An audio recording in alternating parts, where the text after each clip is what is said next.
May tuturing daw ng Department of Justice sa senyales ng kawalan ng sinseridad at pagiging kampante ang mga aksyon at pahayag kahapon ni Sara Diskaya. Ma'am, short statement lang po. How did it go po, ma'am? Ma'am, how did it go? Sinabi yan ni Sara Diskaya ng hinga ng pahayag ng media habang palabas ng DOJ kahapon. Nang dumating naman siya, nagsenya siya ng finger heart sa mga tao. Sabi ni DOJ spokesperson Asek Miko Clavano, kasama ang mga ginawa at sinabi ni Sara sa mga isasaalang-alang sa isinasagawa nilang assessment at evaluation. Paghimok ng DOJ, kumilos ang naaayon ng lahat ng persons of interest sa iniimbestigahang maanumalyang flood control projects. Kabilang mag-asawang Sara at Curly Diskaya sa mga protected witnesses sa ilalim ng Witness Protection Program ng DOJ. Nagpunti sila kahapon sa DOJ para magsumite ng mga ebidensya. 5 hanggang 10 bagyo ang inaasahan sa Philippine Area of Responsibility bago matapos ang taon ayon sa Pag-asa. Sinabi rin ng Weather Agency na nagbibigay sila sa DPWH at mga humihinging contractor ng datos tungkol sa dami ng ulan na makakatulong daw sa pagdidisenyo ng mga drainage. Nakatutok si Bernadette Reyes. Dahil sa sunod-sunod na bagyo nitong mga nakaraang linggo, maraming lugar sa bansa ang binayo ng malalakas na hangin, nakaranas ng matitinding ulan, at nalubog sa matataas na baha.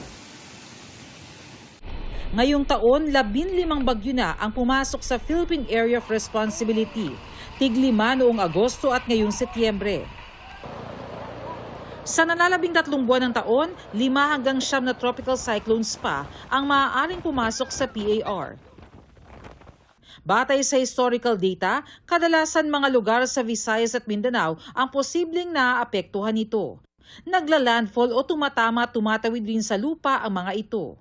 Hindi naman natin inaasahan na mas malalakas pero more on landfalling silang mga tropical cyclones. So that's why, of course, yung preparation natin mas kailangan for that. Ang DSWD hihilingin daw sa DBM na ma-replenish ang Quick Response Fund bilang paghahanda sa mga maaari pang dumating na kalamidad. So far, sapat po yung resources ng DSWD. But we will request for replenishment of our Quick Response Fund kasi that's provided naman under existing laws na once na bumaba na o na-meet na natin yung 50 o na obligate na natin 50% of our Quick Response Fund ay maaari tayong mag-request for replenishment. So we will do that. Kaugnay ng mga flood control projects, sinabi ng Pag-asa na nagbibigay sila sa DPWH at mga nagre-request na contractors ng Rainfall Intensity Duration Frequency o RIDF curve na batay sa analyzed rainfall data. Sabi ng Pag-asa, makakatulong ito sa hydraulic design applications, pagdidisenyo ng urban drainage system at iba pa. We provide such kind of information. But we are not, of course, after providing the information, we don't know whether it was used or not. Ang Pag-asa po, ang mandate niya is pertaining only to that. And then kapag naman dun sa other, halimbawa for the design standards, of course, that's under the DPWH na po. So I think that is the reason why yung subsequent consultation are no longer being done with Pag-asa. Sinusubukan pa naming makuna ng pahayag ang DPWH kaugnay nito. Para sa GMA Integrated News, Bernadette Reyes, nakatutok 24 oras. Ilang nahulog na debris ng rocket ng China na mataan sa magkahiwalay na lugar sa bansa. May parting natagpo ang palutang-lutang sa dagat sa San Juan, Siquijor. Pinaniniwala ang nanggaling ang mga ito sa inilunsad na rocket ng China noong September 16. Nakuha yan ng Philippine Coast Guard, pati na ang parting nakuha sa Cuyo, Palawan. Nakatakdang i-turn over ang mga ito sa Philippine Space Agency. Paalala nila sa publiko kapag nakakita ng rocket debris, wag na wag itong gagalawin at agad dumulog sa mga otoridad.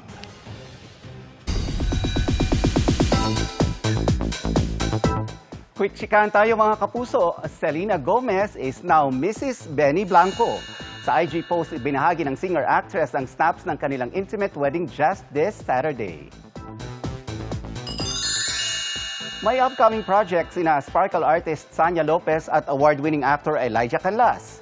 Sa post ng GMA Pictures, nakasulat ang caption na "We're seated" at hashtag na "coming soon". Aminado naman si Allen Ansay na excited at kabado siya para sa Huwag Kang Titingin. First movie niya raw ito at markado pa ang kanyang role sa naturang horror film. Itinanggi ni Binibining Marikit Herlene Budol na sila na ng dating co-star niyang si Kevin Dasom.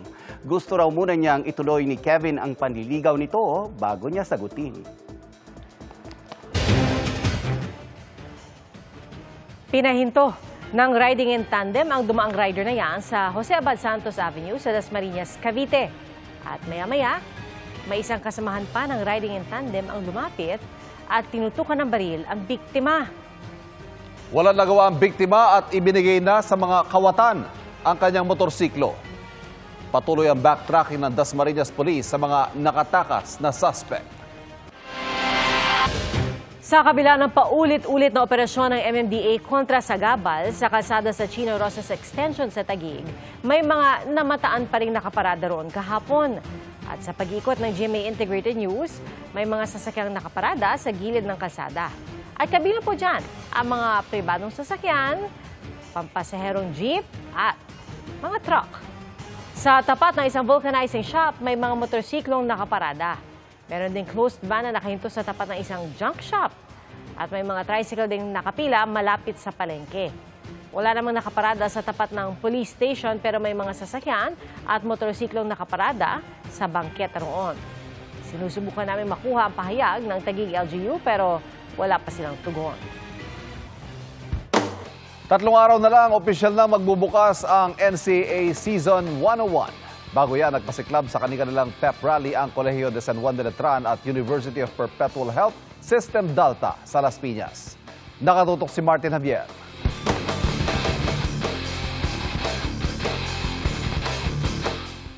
Ilang tulog na lang magsisimula na ang panibagong season ng NCAA. Kasabay ng paghahanda, 2 pang member schools ang nagdaos ng pep rally.